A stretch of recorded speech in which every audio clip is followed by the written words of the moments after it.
This episode is brought to you by Indeed. Stop waiting around for the perfect candidate. Instead, use Indeed sponsored jobs to find the right people with the right skills fast. It's a simple way to make sure your listing is the first candidates see. According to Indeed data, sponsored jobs have 4 times more applicants than non-sponsored jobs. So go build your dream team today with Indeed. Get a $75 sponsored job credit at Indeed.com/podcast. Terms and conditions apply. Hello everyone, welcome back to another episode of Teach, Sleep, Repeat. My name is Dylan. And my name's Hayden. And before we start, Dylan, because I know you see your mouth going, you always pick on me at the start of the episode, so I thought I'd pick on you. You're wearing a Gymshark hoodie right now, and you haven't been to the gym in about 10 years. Is there a reason for that? I'm also not a shark. Yeah, well, you know, that one was a bit more obvious. Well, I don't know, actually. But you have not been to the gym in a long time. Just cutting back to me and I am a shark. Like in clothing. I realised. Not even a shark who can talk, just a shark. Not me in shark form, a literal shark. Yeah, It's just like... Only at this point did I realise a shark let me in the house, a shark got me a drink, a shark took me upstairs, turned the lights on. Not only that, I'm just doing dumbbells the whole time as well. So what do you mean? Yeah. I'm a gym shark. Do you know what? Bloody take it all back. Bloody take it all back. Also, sorry, very brave coming from a man with some kind of foreign language written on their top. That could say anything. Yeah, well, do you know what it says? No. Well, I'll tell you then. Go In on. that case, it says, this podcast is great. And you wouldn't even know. Do you know those things of people who get tattoos? Yeah, And it turns out it says something completely wrong. Yeah. That's you right now. So funny. That says something on the lines of teachers suck. Look what he's It saying might to do. you guys. It might do. Or it might just say t-shirt. It might just say extra large. I don't know. Have you seen the flip version Yeah. where there's pictures of people in like Asian countries Yeah. wearing, and it just says like smile? Yeah. Something Or completely- again, the tattoos. Yeah. They get something tattooed in English on their arm. It just doesn't make sense. Loading. Like in their language, it means something really profound about like building up. In English, it's just loading. Yeah. Does not have the same profound nature. We took a bit of a detour there, but anyway, today's episode is all about artificial intelligence. Now, it's something we've talked about before, but the reason we want to talk about it today is because we've just got back from BET 2026.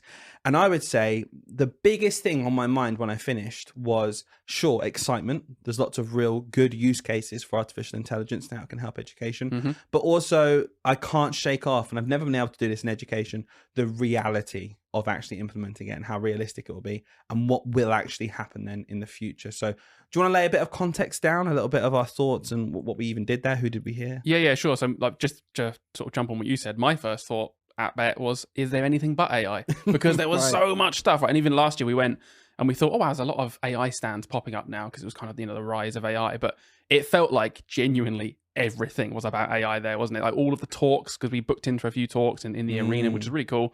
And yeah, looked at loads of stands and it was just this. Everything has AI at the end of the name or AI in the name somewhere to be like, hey, look at us, we're using AI, come and check us out. So I think that's important context in terms of clearly it's on everyone's minds. So one of the biggest things that happened was Bridget Phillipson came out and did a talk, and we were in the arena at the time. And Education Secretary for anyone listening who might not be in the UK. thank you for the clarification. And she, Hayden's talking, by the way, who's a host of Teach, Sleep, Repeat, if anyone listening outside of the normal listeners. what we might do is every sentence, if you could just Sentence is just a group of words put together to make a phrase that makes sense on its own. if you could just summarize what I'm saying each time, that'd be great. Saying is when you're talking and you've done it in a certain tense.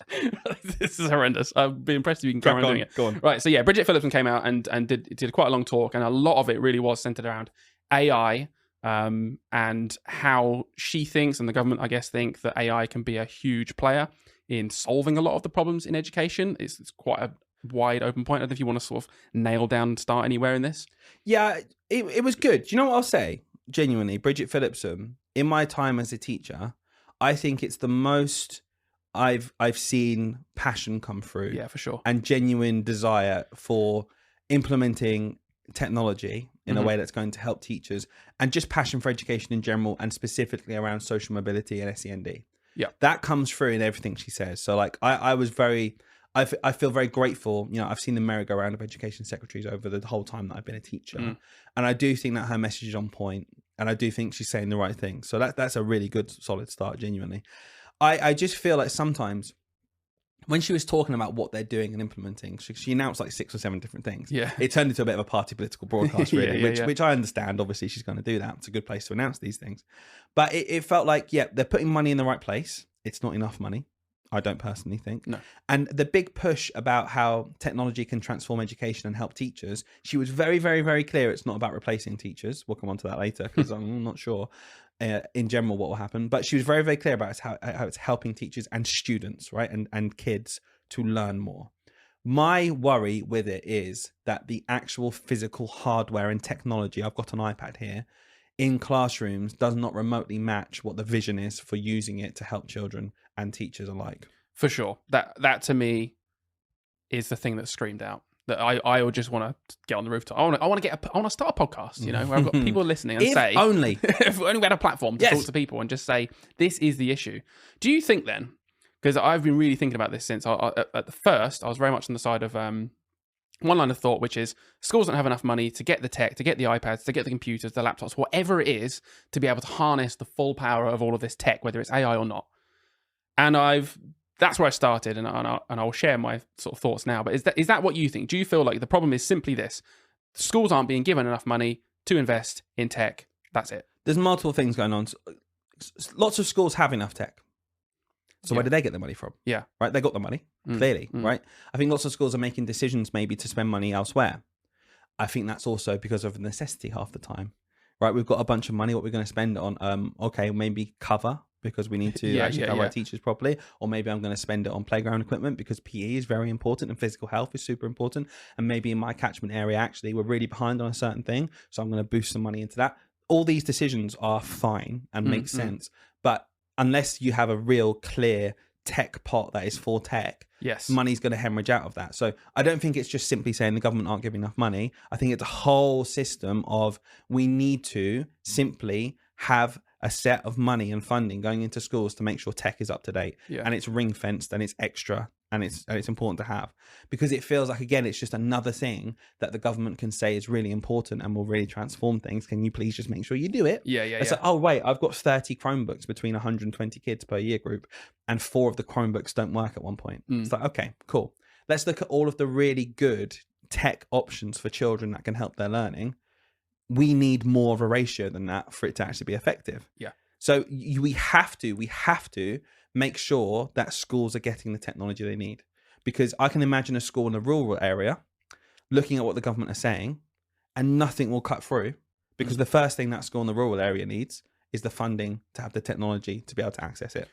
That has to come first. Yeah, I fully agree. There's a bit of a catch-22 as well in terms of the tech. When schools don't have enough tech, they don't have enough devices to use the tech. Sometimes that can actually make the tech they're trying to use genuinely a nuisance, a burden. Right. And then it's like, unless you have the full set of equipment, the tech is actually less effective. It's annoying because, like you said, like things are not working. Or one class they've got on a rota now, and then it's annoying to use, and that just isn't good, because these great tech solutions that people are then going, oh, this is rubbish, doesn't work. And it's like, it's not that it doesn't work. It's just that you don't have the right equipment to use it. So that's one point. And then secondly, I kind of basically I agree with what you said about the tech pot of money. It's the only way. Because when you look at some schools where you say, well, they've managed to do the tech. They've managed to get all of the equipment in their school. So therefore, clearly all schools can do it. I hate that generalization, because I'm like, we don't know. You don't know what that school prioritized. They might have cut back on other things that when you find out about what they cut back on, you think, oh, you can't cut that. That's a significant thing. You're just looking at the fact that they have the equipment. So it has to be, regardless of what schools already have or don't have right now, I feel like there has to be a top-down approach of, we are going to equip all of our schools with enough equipment so that all of this stuff we're saying about tech can actually be implemented properly. Because one without the other doesn't really make any sense. And that's when it comes back around to, and we've mentioned this before in the past, lip service. When people, governments, whatever, policymakers say stuff and it sounds great, there's a glaringly obvious problem that could be solved that isn't solved. That's when I go, oh, okay, this is meaningless and this is just lip service. You're not actually trying to solve this problem, because you know these schools have no equipment, and you're saying tech is the solution and then going blind eye, walk away. That's just not good to me. We can solve teacher burnout because it's going to do lots of marking for you. Isn't that fantastic? Oh, wait, can we have the thing to do it on? No. No. Ah, okay, so it's not going to get it from your existing budgets. We don't have our existing budget's already completely stretched, and if we'd have to fire a TA to do this, and we don't really want to do that. It's ethical to consideration. Oh, the other school did it. Oh, okay, that's up to them. Like, right? Can we all just have the same pot for this thing? Can you just say, here, how much you need? Here you go. Here's an iPad for every kid. That is such a good point you made about how when you're discussing something in particular, it's easy to make comparisons between schools, but schools are so much more complex than that. Like you said, that school with one iPad per kid very much may well not have any support staff.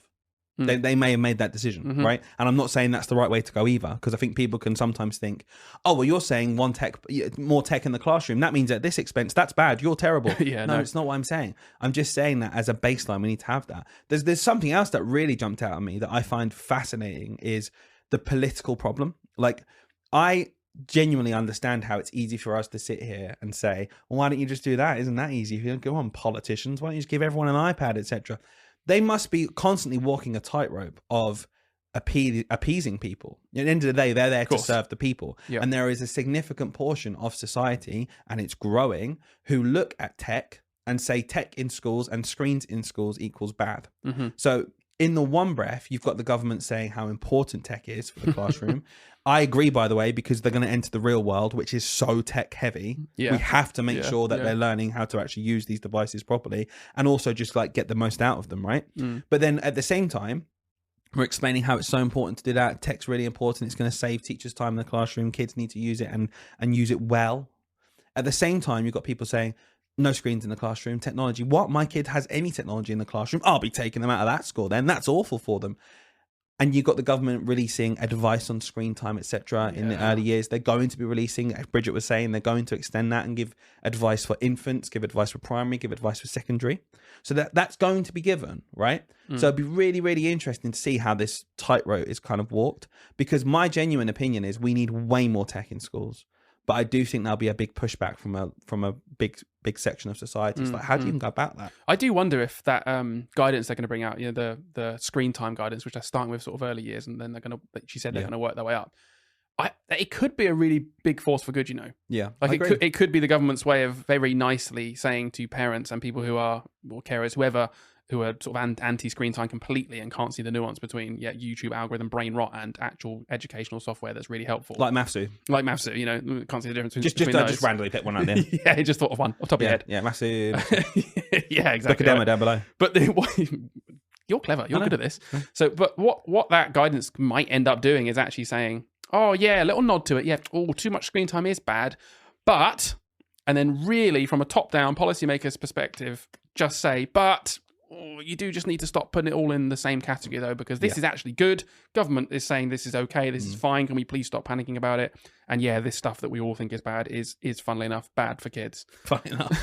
Strangely enough, yes. It's unsupervised, isn't it, at the hands of the tech giants who just want your attention. Because I think people are worried that this guidance is going to come out and just be like pandering to parents and carers who think this and say, oh yeah, screen time's terrible, we're going to start banning screens in schools now. I think people are worrying it's going to be that.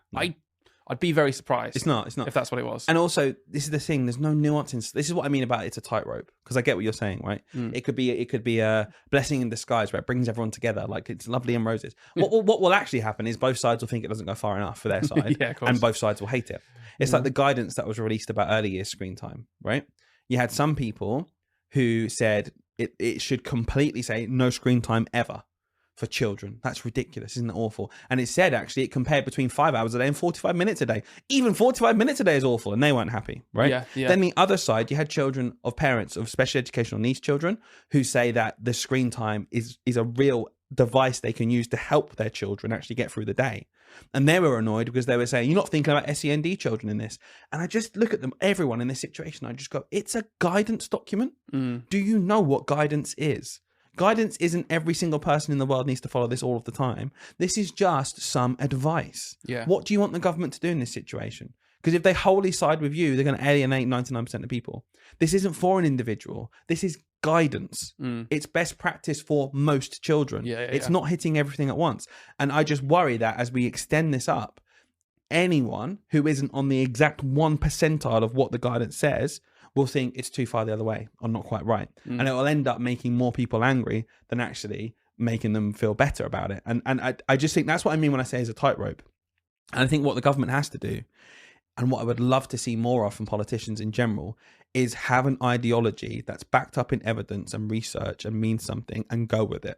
And then spend their time trying to argue and convince people why that's the right thing to do, rather than trying to pander to everyone and make everyone feel happy. You will never succeed at that. So why don't you just go for something you actually believe in and try and convince people of it?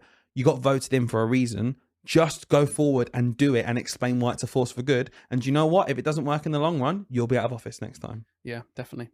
I like your point about guidance can't please everyone. It's true because it has to be for the average person. Like, Yeah. like there's always And going to... even that sounds bad. Do you know what I mean? Although people listen to you, right? Very, Yeah. very quickly, Yeah, because yeah. you didn't mean it in a bad way. Yeah, go But on. even you saying the average person made me think of, oh, am I not an average person? So, oh my God. Yeah, no, Do you know what I mean? That, you know that what I mean. automatically. Yeah, no, I know what you mean. But there'll be people listening and go, Yeah, is my yeah. child not an average child just Yeah, because I they've see got what you this? mean. Yeah, It's yeah. like, it's not what you mean, it's is just, it? Yeah, I don't know how to explain it in a different way. Yeah. With the graph I'm thinking of in my head in terms Yeah. of like Yeah. everyone is in Most this graph somewhere, people. and there's always outliers in Yeah. every graph ever. Yeah. Ever. Yeah. Like when you've got X and Y this way, there is going to be someone Yeah. who's right up here, and there's going to be someone who's right down here, and they are outliers to where the general bulk of people are. Yeah. And guidance generally comes in to say, okay, we've got the big bulk of people here. Yeah. This is generally guidance, but we're aware that this might not be suitable for every single individual. And the fact that people don't understand that, I'm like, I don't know. Yeah, you can't win. There is no winning because you can't please every single person. So let's talk. That was Bridget Phillipson. So she did, really interesting chat, very AI focused, and On very the tech whole, focused. very interesting, in your opinion. On the whole, then, you finished that chat. You know the government stance and stuff. How would you rate it? What do you feel about it? Is it a solid position? Do you agree with it in general? What's your feeling? Overall, quite positive, to be honest with you. I didn't really feel negative. I felt like all the things she was saying, it was a fairly strong position of, I think she could have pandered more to, oh yeah, no, tech is bad in schools because of screen time. She didn't do that at all. I felt like she was very much saying, no, actually tech is really good. And actually, we're going to push more. I think she, there was some And you think that's the funding right thing? allocated. Yeah, absolutely. I think it is the right thing because, like you said, we live in a tech-heavy world. It's only going to get more techy. I don't know what world people are living in where they think that we're suddenly going to regress back like, in terms of tech and how much is in our lives. It's not happening. It's just not happening. Yeah. And we can use it for so much good. Yeah. So much good. Not just in education, across the world. You see loads of good uses of AI and tech in the world of medicine and and in education. Obviously, it can be used for good as well. Like I don't know, I don't know how. Yeah. It's so black and white to me. Yeah. So of course, it was a good move. There's so much in my life as an adult that tech has made better that I would hate it to have a lobby group in that certain area going, no, it's too much. Yeah. Well, actually, that's made me have my screening more accurate now for my health issue. Exactly. So that sounds quite good. Yeah. I get it with children. We want to protect children. That's our number one aim as educators. We always say, if you were to ask me my role as a teacher, my number one thing was always safety of children. So I please don't think I'm not taking that seriously. But I just think that that's why I think you can do it. Yeah. That's why I think that's it's like without sounding condescending. Control tech. It's not actually that hard to ensure the tech is safe. Like in all seriousness. Yeah. Is doing 10 minutes of your practice on a maths app in school with your teachers like actually watching over you and monitoring it and setting it for you, and then when you finish they give you some intervention. Do you really going to try and convince me that that's bad? Yeah. Genuinely. Or that it's no better than having a sheet in front of them. Like, and it's so easy to say, number one, the two things to me, everything now with tech, especially now we're building a maths platform, right? Yeah. Is, does it save the teacher time? That's like a separate thing. That's just great anyway. Does it save the teacher time? Yes. Cool. They get instant live gap analysis, for example, with Mathsu. Or instant generation of multiple questions. I don't know. Or the ability to set an intervention group off. I'm not trying. I promise I'm turning to a sales pitch, but it is like important. Doing all the things that the tech should be good for. And then I'm going to tee you up here because a lot of people will say that's great, but it's at the expense of the kids. Yeah. And it's not, because if it can save the teacher's time, and it's also literally better for the kids because it's more personalized, it's more adaptive. It can do things that one person with pen and paper just can't do quick enough. You might be able to do it if you had 3 hours, but you don't have 3 hours. You're in the middle of a lesson. Yeah. Like if it's better for the children, and it's better and faster and gives more deeper analysis, stuff that you could never get as a teacher and saves you time, it's a no-brainer. Yeah. So the only barrier at that point is, the kids haven't got the equipment.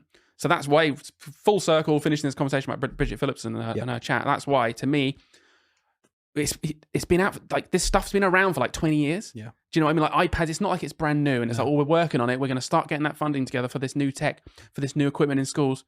No. Computers have been around for like 30 years in schools. iPads have honestly been around for at least 15 years in schools. Like, what are we talking about? Come on. It's been so long now that there isn't really much an excuse. It's just, okay, let's just get it done. Yeah, get it done. And then from there, the kids will benefit. Absolutely. I completely agree. I'm very excited by it. I just think that has to come first. It just has to. Of course. Second thing then, before we go on to so the main bulk, what we'll do later is we'll talk from a more, I suppose, practical point of view from teaching, how useful AI is for different jobs around the classroom, whether it's a good thing or a bad thing. We come on to that. But one thing I wanted to talk about very quickly was what I found one of the most captivating talks I've actually listened to in a long time, where I was really on the edge of my seat listening to every word they were saying. And it was Amal Rajam from who hosts University Challenge. Yes. An amazing journalist, does BBC as well, and he's got a podcast at the minute called Radical, where he's going in depth about people who are like being radical in certain things. There was one about foster carers recently. He's got Jonathan Haidt coming on, who did The Anxious Generation, talking about smartphones, etc. So I'm really interested, and you can just tell Amal really goes into depth about the things he's talking to someone about, and he's such a powerful interviewer because he knows it really well but understands that there's an expert over the way. And he was talking to Hannah Fry. Everyone knows Hannah Fry Squared. She's, you're a big fan, right? A huge fan. Like, ever since, just going back for a second, just gassing up Hannah Fry because she's awesome. I remember probably around the same time we found it, there was a YouTube channel called Numberphile. Still is Numberphile. If you're into maths, which we are, did you not know? You just like nerding out about mathsy things. It's just cool math stuff. Numberphile is a great channel. And Hannah Fry, I think she still might do, to be fair, but there was certainly a period of time, like 7, 8, 9, 10 years ago, where she did loads of videos with Numberphile. And that is originally, probably about 10 years ago, how I got introduced to her. And I remember watching a video thinking, she's awesome. I want to watch her explain more stuff. Also, just fun fact, she does not age. She does not age. I saw her on stage with Amal doing this talk, and I was like, you look exactly the it's same like as Paul 10 years Rudd ago. and Hannah Fry having the same diet. Genuinely. Something's going on. Seriously, go pull up a thumbnail from 10 years ago on YouTube. She has not aged at all. It's mental. Whereas you do. I don't actually. I don't. I will look like this, hopefully, until I'm 70. But the chat they had was really interesting. It was all about AI. It was all about artificial intelligence. And it kind of, it was like embedded in education, but talked about like wider society as well. And something I found so interesting, and it really got me thinking, was they were talking about how AI will transform education. Right. So whether we like it or not, AI is here to stay. What's it going to do?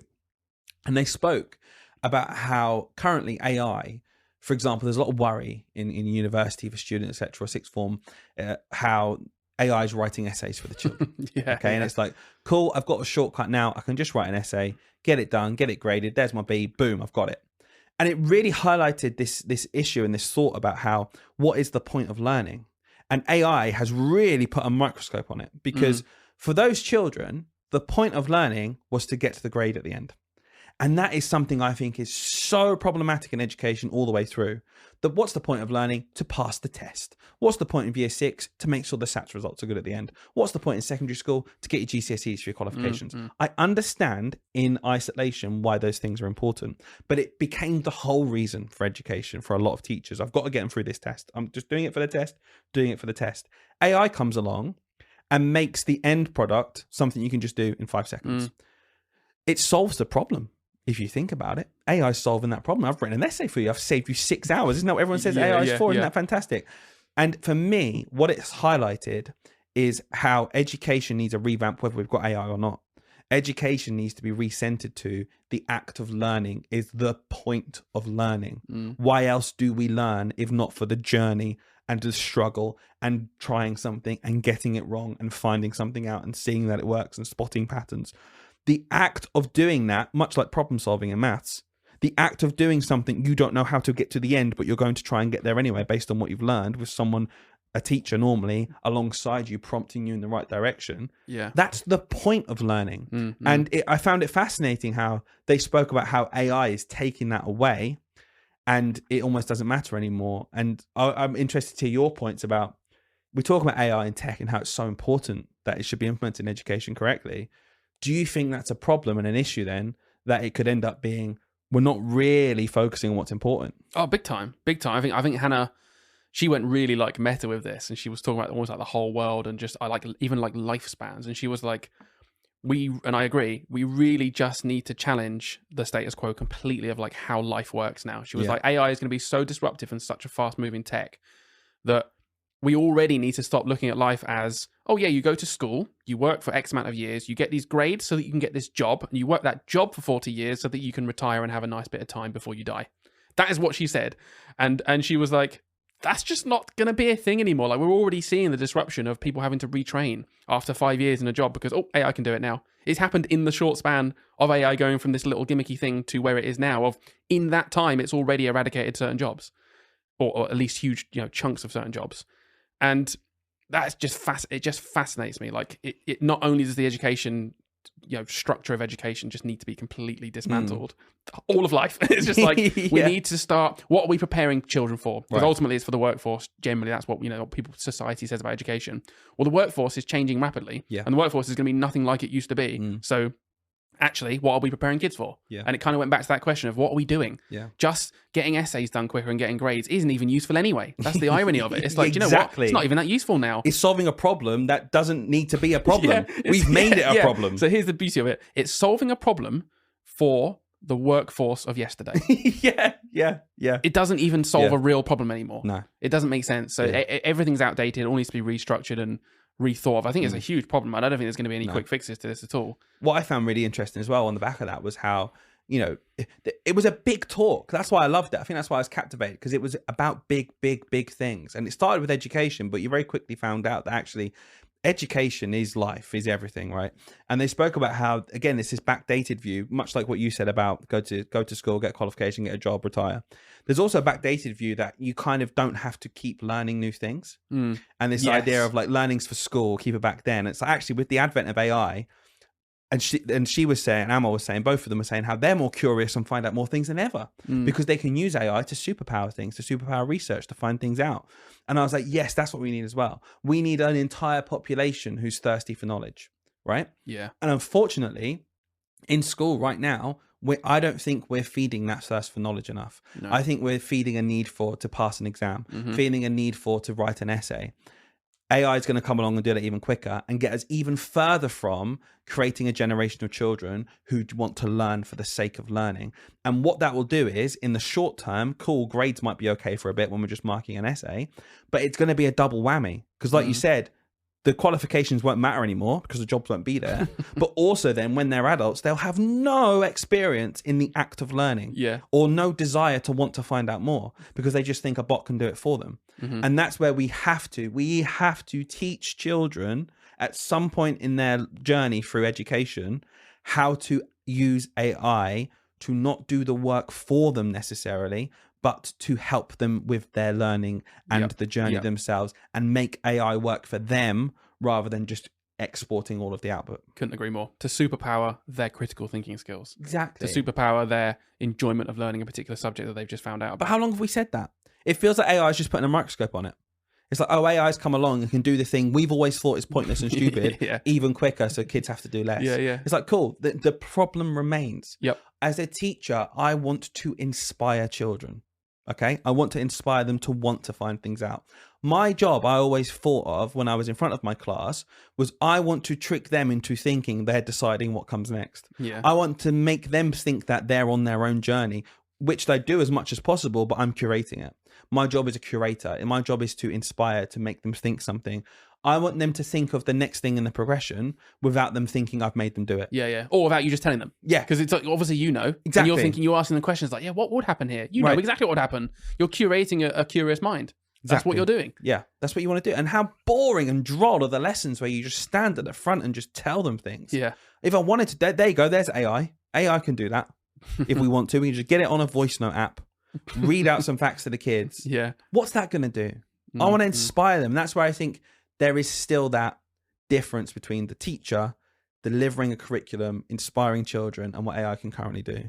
Right now, I think there's still a big disconnect. We have to focus more on what we as humans can do, human to human. Well, that was a really good example of maybe a part of the classroom perhaps that AI could be used for. If it's literally just, here are facts and you need to know them, then there's no reason why a bot, doesn't even have to be AI, couldn't just give you those facts. And in the olden days, they'd call it a book. Give a child a book by themselves and read it to find it out yourselves. But maybe we can go through a few things then in the world of education that we think and rank them as to how good we think AI is at doing that job. So in other words, it almost kind of coincides with how likely we think then AI is to replace that job, because the better it is, the more likely. This is good. This is good. So we'll give it a score out of 10. And we'll say, basically, how useful is AI for this? So I'll start you off then. You can go with this one. So written lesson plans. Okay. I think a solid 8.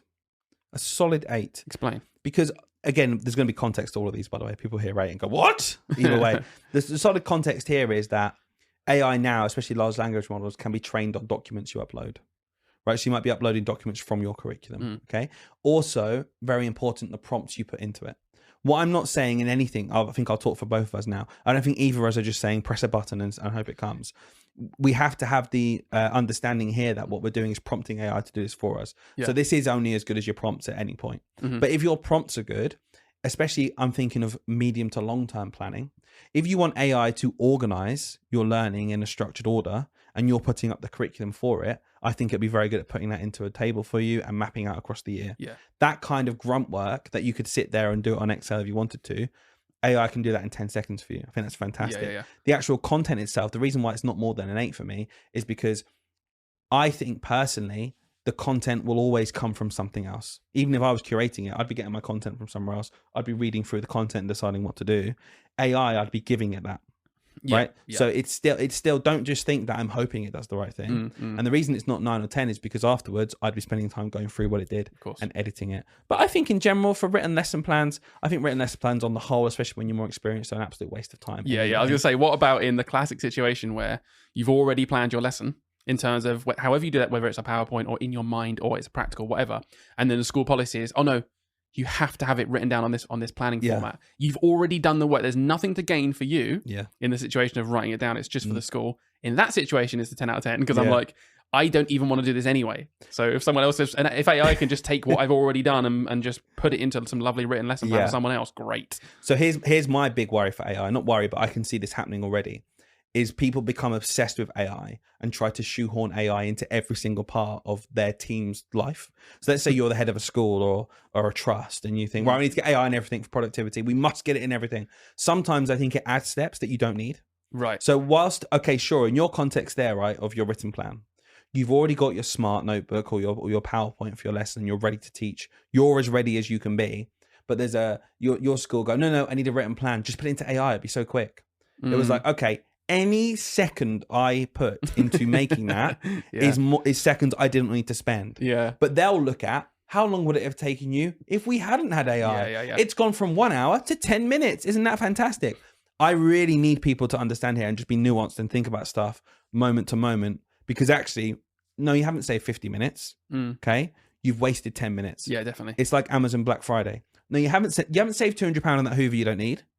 Okay, from 400 to 200 quid. You've wasted 200 quid because you didn't need it. Yeah, and you weren't going to buy it anyway. Exactly, just flip it. Exactly, yeah. You've no longer wasted 60 minutes, you've wasted 10 minutes. That's the way to do it. Not you've saved 50. Exactly. Yeah, so thinking outside the box is important, isn't it, here in general, of just like, is the system broke? Is the system the problem? Not can we make the system quicker? Exactly that. Right, I'm going to give you it. Go on. Communication with parents. So letters, newsletters, notes in general, maybe as a teacher, you want to email parents. Probably like a 3 or 4 for Really? me. Yeah, because I think AI can do some of the grunt work in terms of speeding up your notes perhaps into a formal letter. That's quite good. There's no reason, but like realistically, all of the content absolutely has to be curated and created by you. You know what I mean? You're talking to a parent about their child. Like every child is unique. It's a different situation. It's not like a curriculum document. You can't just upload the child into a thing and say this is like a national curriculum document is one thing and it's objective. You know, GDPR. Yeah, exactly. GDPR. But a child is like a child. Every child's experience in life is different. I just need to talk to the parent and have a nuanced conversation. Like I don't really think AI. Hold that thought. Yeah, because I'm going to give you another one straight away. Okay. Report writing. That one. Why is it different? I kind of said it already. That report writing is nuanced. Every single child's different. True. I guess I'm really putting emphasis on report writing on the writing bit.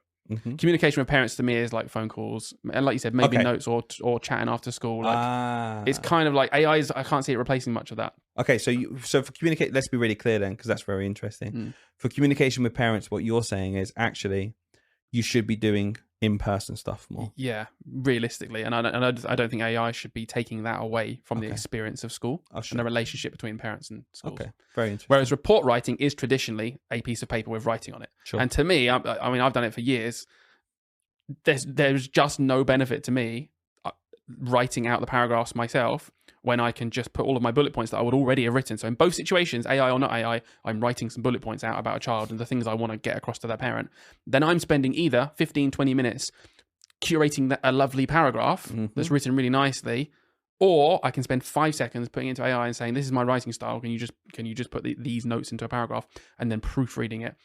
always doing little bits of edits, but the time saved is astronomical. When I started using AI for reports, not only were they just better because I wasn't getting the fatigue and starting to just be like, oh man, I've been writing reports for 17 hours. The last 5? Genuinely, because I'm just like, I'm so fatigued that, and it's all in my own time because no one ever gets bloody report writing time, barely, or never enough, that I'm just copying paragraphs from previous kids because, they're similar. I'll just tweak a word or two. Oh, I'm just using a bank of stuff from 5 years ago, from 10 years ago. Like we all pretend that was fine. Maybe it was, but we can't then also say, oh, AI is terrible. Actually, AI was making more unique paragraphs than ever before. It was still mimicking my style, and it didn't have to copy and paste anything from any other child. I could give it unique notes every single time about each child. And all it did was just formulate those notes into a paragraph for someone else to read in a professional manner. So, like, the sheer amount of grunt work that had to go into report writing for you bumps it up from a 3. So, what would you give out of 10 for you? I'd probably still give it like a 7 because ultimately, it would be a 10 if the notes taking wasn't existing. Even 7's probably a bit generous, to be honest with you, because that is. I'm going to give it a 5. I'm going down because I think half of the importance there is just from you, the teacher, your understanding of the child, nothing to do with anybody else. That bit is so important, even though it only takes 5% of the time now. Yeah. Very, very important. So AI cannot replace that bit, but it can replace the time saved with writing. So I'm going to very quickly on this now, whilst we're talking about this, I'm going to ask you, would you use AI for this thing? It's all to do with this, okay? Okay. Would you use AI for when sending an email to a parent? Yeah. Would you use AI when sending out a letter to a parent? Yep. Would you use AI when writing reports? Yep. Would you use AI when writing an HCP plan? Yeah.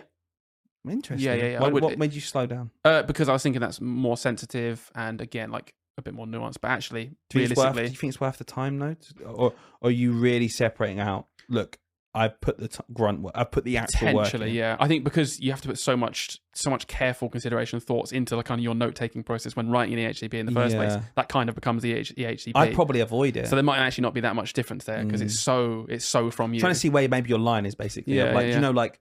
A letter to parents is just very generic, isn't it? Down to like a very specific legal document of the plan for the HCP that we're going to implement for the child. Yeah.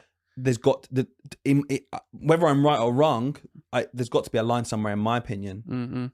I still think probably. I'd use it, I think I would. In what respect? Then? Purely if there was just some crazy format I had to fill out, and I was like, I've done all the work, and I just want it turned into that format, I'd absolutely use that. And just to be really clear, I want to put a disclaimer in here because I know me and you know this, and this is like deep within our brains. We do not advocate and would never actually put children's names, that we would not breach GDPR by putting children's names and data into things like ChatGPT. You can use blanks. You can get it to structure sentences without using children's names, and you shouldn't do it. We should say that because it is very, very, very, very, very important. Yeah, like really. there are people out there who are lovely and don't mean any harm whatsoever, who won't even think about it. No, exactly. They're not being malicious, but it's bad, and you should not do that. So if you're doing your reports, don't just put literally like a string of letters or a or something in when you're putting it into the thing. You can still give the description, the bullet points, and then just manually put the child's name in yours. Like that's how to do it. Just to be really clear, in case someone's also that means, by the way, it means that I built in my editing and reviewing whilst I was putting name in. Yeah, I did one of the. It was like, oh, it's an extra thing. Not really, because I read it. I always read them. Yeah,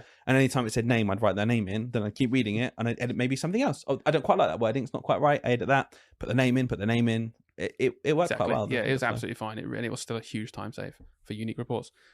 I'm going to give you one now. So going back to the context of rating out of 10, how useful AI is for something in the classroom. Lesson hooks. So that bit at the start of the lesson. Yeah, I think this is where it can come into its own, depending on what you're doing. Like it can be 10 out of 10, genuinely. I've not for every lesson ever, but you might decide, actually, do you know what? We did some writing once before. We were doing some character description. Tell me the hardest thing to get kids to believe is real when they're doing writing is that there's a real purpose behind it. Yeah. Right? How much better is children's writing when there's purpose? That's why, when you're writing a letter, you try and write that to someone important. You say, I'm going to send it to David Attenborough. I'm going to send it to the Prime Minister. I'm going to send it to Father Christmas, wherever it might be. So purpose is massive in writing because you get children engaged and want to do it. So we were doing some writing before. We were doing some character descriptions, quite droll, quite boring, genuinely, like, unless they've got a really vivid imagination, which some children don't have. Yeah. So AI, I remember at the front of the room, we were doing some shared writing together. We were talking about how to use different descriptive words, etc. What can make the monster, I think they were doing monsters or aliens or something, really stand out. And I then put that into image generation. And it made the image, and they saw it, and they immediately then could link between the words they had chosen and what it looks like. Yeah. And then after that, we went back, we identified all the adjectives in the sentence, for example, and we said, okay, that alien, it's too big. It's too big. Did we describe? Oh, it said it's enormous. Rub it out. Changed it. Went to something else. It's green. I don't think green's that good. I think in that environment, I think it'd be better to be like purpley or something, whatever it might be. Yeah. Go through, scrub out the adjectives and swap them for whatever reason to maybe change the theme or to change the feel of the monster, to make it from a cuddly monster to a scary monster. So the kids were having purpose because they knew it was about to be regenerated. And we were talking about the power of words in writing. It became tangible for them. That hook was 10 out of 10 for my kids, because suddenly they were thinking every word they wrote in their paper, they were thinking, right, when Mr. Price generates this image, I said to them, I'm going to generate all your animals. When Mr. Price generates this, is that the right word to use? Or actually, I really want it to look like this. What's a better word? Let's get the thesaurus. Let's look it up. There was so much purpose. Their writing was so much better. It was meaningful. And we said every word that goes on your page will be learned and be shown. And it was 10 out of 10. That hook worked so well. And that was using AI. That's it. Do you reckon you're skewed slightly towards English in terms of like where hooks are really good? Yeah, because it depends. It depends, because writing. I've also before asked it, like, what AI can do is give you lots of ideas. Yeah, true. Lots of ideas. So, for example, what I always say is never ask it for a hook. Never ask it for an idea. You might say, right, I'm doing a lesson this afternoon on, encampments or something, or Roman history, or how, the Anglo-Saxons came over to Britain, etc. I'm amazed you didn't say rivers, but yeah, Rivers. Oh, I'm really trying to avoid saying rivers. Usually. Really, I'm doing a lesson on rivers. How can I hook the children to get them interested in this story? Yeah. So you can say to them, like, but you can say, give me 10 ideas. Yeah, definitely. And it'll generate 10. 7 will be nonsense. Yeah. 2 will be all right, and 1 might be really good. Yeah. So it's just about ideas, and it can give you ideas. And I found, again, I'll say this again, AI for a lot of people is stifling creativity. For me, I became more creative using AI. Yeah. Because it gave me more ideas. I did stuff at the start of lessons that I would not have done before. I always thought to myself, what's a really good hook? And oh my God, I've just scoffed my lunch down. I'm on duty for a bit. I've got a lesson this afternoon. I can't think for 2 seconds. Yeah. Why don't you try starting off by doing this? Yes, we're going to start off with a little story. Wouldn't people argue that is stifling your creativity though, because you didn't do it? AI No, did it's not You stifling my weren't creativity, because the option is I'm not creative at all, or I'm making my lesson more creative. Yeah. So that's what I mean. Like, without it, I would not have done anything. So by definition, I was more creative. Yeah. Like I'm a teacher. I'm there to give children opportunities in a lesson to be more hooked and engaged by something. It's a more creative lesson. Am I personally going through the creative process of sat down thinking about? No, I don't have time to do it. But it's made my lesson more creative. It's made my children more engaged. I'm giving more to the kids as a result, just because I've used this as a tool. I think for hooks, by all means, use your own hooks that you've used in your whole career. There are some lessons I know what I'm going to do all the time. When I'm doing instructions for the first time, we make a sandwich. Yeah, of course. And we go, the kids say, put the bread on top. I'll put it on top of my head. You're not being specific enough, all that kind of stuff. There's stuff I will always do. But for lessons where you want something, just whack it into AI. The Egyptian lesson years ago, when we used to introduce Egyptians, and we'd get the toilet paper out, dress up as mummies, we'd get the sand out, and they'd dig for treasure, just to get them hooked into the idea of dig for treasure, that classic historical language. Yeah. Dig for treasure, kids, and dress up as mummy. Dress up as archaeologists. No one's taking primary learning seriously, are they? No, not at all. But it was hook, and the thought of like replacing that was the best hook for that. Yeah. Do you know what I mean? That didn't need AI, but you're absolutely right. Do you know what? AI might have been instrumental in thinking of that hook in the first place. Do you know, from that meta level, like you said, exactly, as well as actually being used, like in your English example. Precisely. I want to do another one with you because it's kind of linked. I think it's close enough anyway. That was lesson hooks. What about in the main part of the lesson, like the actual worksheet? Oh, this really depends. It can genuinely be 0 out of 10. Yeah. It can genuinely be absolute trash, nonsense. It can be quite useful, right? So let me be really specific here, give you some examples. When I've taught GPS objectives in the past, and I've wanted 10 questions to fill a gap with a preposition or something, or choosing between an and a, right? Or choosing a determinant to go in the gap, or anything like that kind of nonsense that I hate anyway. I don't want to spend 10 minutes putting a sheet together for that. So AI was very good at generating 10, 15, 20 sentences with a preposition missing, and maybe even in brackets 3 to choose from. Yeah. That kind of generation of worksheets, fantastic. AI generated loads of times table practice for me. and I said only do 3 and 2 times table, mix up the presentation, it could handle that. Yeah. Right. Yeah. So in terms of that kind of rote, repetitive, fill in the box, text level stuff, Closed procedure. exactly, closed procedure, that's the word. I found it was very good at that, especially if you give it the right prompts and told it what to do. Outside of that, when it gets a bit further, I don't know. We've played around with different things, haven't we? And no, I'm not going to sit here and name all companies, etc. But it can be hit and miss, right? Yeah, I think if we sort of band it together then with maybe lesson generation in general, like slide generation. So like your work, basically the content that you might put in on a sheet for the kids to work through, or the content that might be on your slides when you're going through. But very quick, I think it's completely separate in terms of even the worksheets. Yeah. Like I think those alone is such a wide range. Oh, fair enough. Yeah. Like in terms of no, because you're basically saying, "Oh, worksheet's fine." It's not. Like half the time. Like if you want a really specific worksheet, like for example, even in a maths objective, you know, when you create maths questions where in a row, there's a reason why you put them in a row. Yeah. 7 times 8, 70 times 8, 71 times 8, 71 times 9. Yeah. And all that, individual, you could sit and work them out. But every single jump, there's a reason why you've jumped it, and there's reasoning built in. I find it really struggles with anything like that. Yeah, definitely. And if you want a real quality task for your children, I think it's better to create it yourself sometimes, or get it from a real trusted source where a specialist has done that. That's all I'll say about that. Please crack on. No, I was sort of banding it together because I also agree, by the way, like with worksheet generation, going back to that for a second, even things like I think about some of those sort of rich afternoon lessons we do sometimes, maybe in science or history or something, where it's not actually in that lesson just about like question answer, knowledge. Sometimes it's like we're going to go out and we're going to stick some leaves in and we're going to come back and we're going to analyze them and we're going to label them and stuff. I felt like AI was rubbish at doing that. It was rubbish at thinking of that idea and making a worksheet for it, because I definitely tried it lots of times. Yeah. And it was always very, very, very boring stuff. So I agree, sort of 3 out of 10 is not the best at doing that. Then with slide generation, this one is fascinating because I feel like it's the thing people are trying to crack at the moment. And maybe it has been cracked, but I'm sort of yet to see it, in all honesty. There's lots of bits of software out there that say, oh, just put in some prompts or tell it what your curriculum is and it will make a whole lesson for you, like the PowerPoint.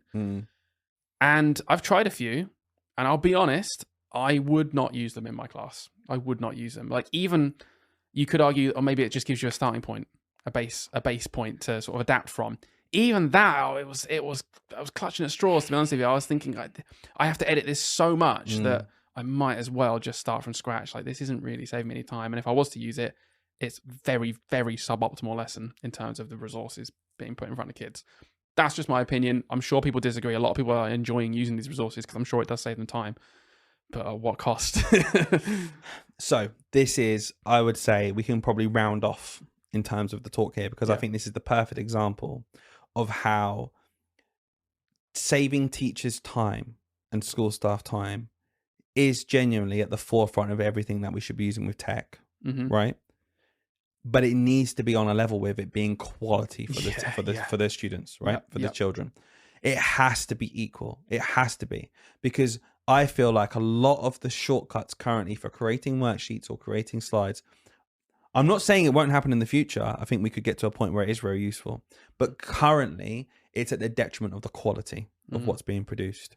Because AI can produce slop. We know that. It's still at the stage. It's getting better, but we know it can produce rubbish. Yeah. So when you look at these, I look at it sometimes and I think, that would not wash in my school. No. If I made that slide and said, here's the lesson, guys, for everyone, that would not pass as a good enough lesson.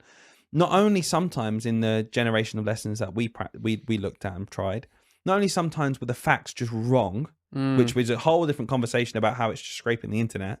Sometimes the facts were literally wrong. And as a teacher who's not a specialist in geography and rivers, it could have scraped something off that sounds right. What am I going to do? Research everything? I might have just did the research myself. Yeah, literally. Do you remember there was a picture that was wrong as well? Yes. And it was of a historical person. It was really important that this picture was accurate. It just pulled up like a picture of different people, and I was like, this is terrible. This is not good. It's like it should have been Winston Churchill, but it was bloody, Margaret Thatcher. Something like that. I don't think Margaret Thatcher was involved in World War II. Yeah, or it was someone that just looked a bit like Winston Churchill, and it's like, the kid's clearly scoured the internet and thought this was this, but it's not. And this is not good. And it's not going to pass. Schools, everyone who works in a school, we talk about it so much, how schools are obsessed with uniformity as well sometimes, and slides having to look the same and following the same structure. There's no structure. Yeah. There was no structure to those lessons. No. It was just like a story. And it's like, cool, if we've got absolutely no standards in what lessons look like, maybe then that's this useful. saves time. Yeah, Fine. I think it'll get there. In all honesty, with the rate agree. AI is changing, I do think it'll get there. It's just that right now, I'd say it's not the best at doing that job, and it still needs a teacher's touch. Let's get to the big one because I really want to ask you this one. Teaching. Out of 10, AI replacing teaching. Right now. Right now. As me as a teacher in the classroom, 1. 1. Not 0, but 1. No, not 0, because you just have to be honest that there are things that AI is better than me at. Yep. Of course there is. Hannah Fry said, anything that can be done sat at a computer will be replaced by AI. Yeah. It is some element of a teacher's job sat behind a computer. We wouldn't have a bloody podcast if it wasn't. How right. often have we talked about how monotonous, repetitive, pointless tasks are? So let's take that away. Yeah. Brilliant. Maybe it's a 2. But the teaching bit, you are standing in front of kids and you are delivering content to them and you are teaching and you are adapting on the spot and you're doing all 8 of the teacher's standards. That bit of teaching. Pastoral. Right now, pastoral care, all of it. Yeah. Right now is 1 out of 10, isn't it? Yeah. What do you think about the future? Because this is where I think we have had lots of little discussion about. Let's air this out now. All right. Where do you think we're going? It is, to me, and this is not me saying this is good, to me, inevitable that the job of a teacher will be replaced by artificial intelligence at some point in the future. Are we talking robots or AI actually doing the entire job? Teaching the kids, the pastoral care, all of it. Listen, I don't like this prediction. I don't think this prediction is good. That's fine. But I do think there will be a point where it will be a choice by governments or whoever's in charge to spend more money to get a real life human in front of the staff. And it will only be as long as the resolve is there for humans to have humans with other humans that will happen.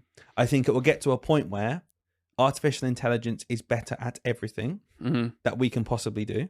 It's literally better at building relationships. In the same way, do you know different people have different strengths, right? Yeah. And if you lined up 100 people, you could line them up in the order of how emotionally intelligent they are and how empathetic they are and how kind they are and how tall they are and how angry they get. And it'll be all different orders. There will come a point where artificial intelligence will be at the top 1% of every single one of them. Yeah. Right? In the same way, me and you are different. Artificial intelligence will learn what makes us different and better and worse and be better at everything than humans. That will happen. The intelligence will get to such a high level. It will skyrocket up where it gets to the point where it knows everything and can do everything better. And there are always people, you'll never replace a human's heart and a human's touch. I was like, yeah, well, do you know what? I can think of a few human emotions and intelligences that I have that I think you could learn to be better at than me. Yeah. So I'm just saying, I don't like this fact, and I don't think it's necessarily a good thing, but I just think that humans are a bunch of chemical reactions, neurons firing off. True. There will be a point where we can replicate that in a robot and artificial intelligence. Empathy for you never learned that one. That's low on the list. Easy. AI does that now better than you. It's weird. Literally. But that's my point. And so I think it will replace it, and I think it's going to come down to a cost evaluation. Yeah. And eventually there'll be so much pressure that they'll just be like, look, why can we sit here and say, and in the chat people said all the white collar jobs are going to go, you know, all the different jobs there, like, you know, lawyers, there'll be AI bots that know the law inside out and within 3 seconds can work out whether something's right or wrong, can take about look at all of the log of every single conviction ever, get rid of any kind of bias and just judge someone immediately. Yeah. Right? Better than a group of 12 random people from the whole country can. What are we on? Of course it's better, but it's only going to be the resolve of the humans in the system to say, no, we need that human connection. They need to think of a really good argument why we do it. Because eventually it will just be, well, we're doing it just cause. That's why. And I think there'll come a point where it's like, they're just better. Off you go. And I think AI will take over the world. God, that's mad, isn't it? I've got a couple of things to say, because I think your argument is very compelling, especially when there's infinite time involved. Do you know what I mean? I'm sort of like, okay, maybe in 3,000 years that is definitely I think sooner. You think, yeah, for sure. I think our understanding of our differences mostly lay in time. But even with the government, I always see things online of being like, oh, this country's now going to use an AI member of cabinet and stuff like this. And I'm like, it does make sense probably long term for things like governing bodies to be a bit more objective and less likely to be corrupted if possible. Let's hire in the Mark Zuckerberg and Sam Altman run company. I'm not really sure. Yeah, don't get me wrong. I think I don't think it's going to get rid of, right? I think it's going to hyper concentrate it to very few, very, very rich people. And democracy will become a farce. Right. That's what I think. Potentially. But for the same reason that's dumb in terms of like the corruption from a different way, I do think the same thing is probably going to happen in teaching in terms of, okay, let's get in these two companies now that control precisely what our kids are being taught, rather than just, the pick of all of humanity, where you get all sorts of teachers from all sorts of different backgrounds, and children get access to all of these different teachers across their career in school. I think that, paired with the fact that I think the human resolve, we need to give it more credit than maybe you're giving it. I really, really, really think that even in 100 years, when we have the most unreal AI robots that can be the top 1% in everything, we're still just going to want 4-year-olds who don't understand anything about the world yet in front of another flesh person. Yeah. Not an AI person. I think we'll always want that. I want that. Want is great. It's not going to happen. I there are lots of people who didn't want self-service checkouts at Tesco because they wanted the human interaction and going to talk to someone. Yeah. They didn't want one person in charge of 6 checkouts. They wanted one person per person so they can talk to them. Yeah. Don't matter what you want, because at the end of the day, it's better for the company. It's better for money. You're going to make money. We're going to get more people through the door. We're going to get more money through the tills if we do it this way. Want is a great thing. I want it too. Yeah. It's not going to happen. Do you know what one situation I could imagine? I think you probably told me this is probably where it's come from. Is firstly bigger class sizes. Yeah. Because I think that's the first easy way to cut costs of like, Absolutely. okay, look, all right, we'll have 50% real teachers, but 50% AI teachers, and we can. It's happening in spread you out America a bit right now. more. There's a school that does that. We're talking to Lee, Mr. P at Bet, and he was saying how in America it has basically like 100 kids in a room being taught something, and then they go off to their one-to-one individual AI tutor. Right.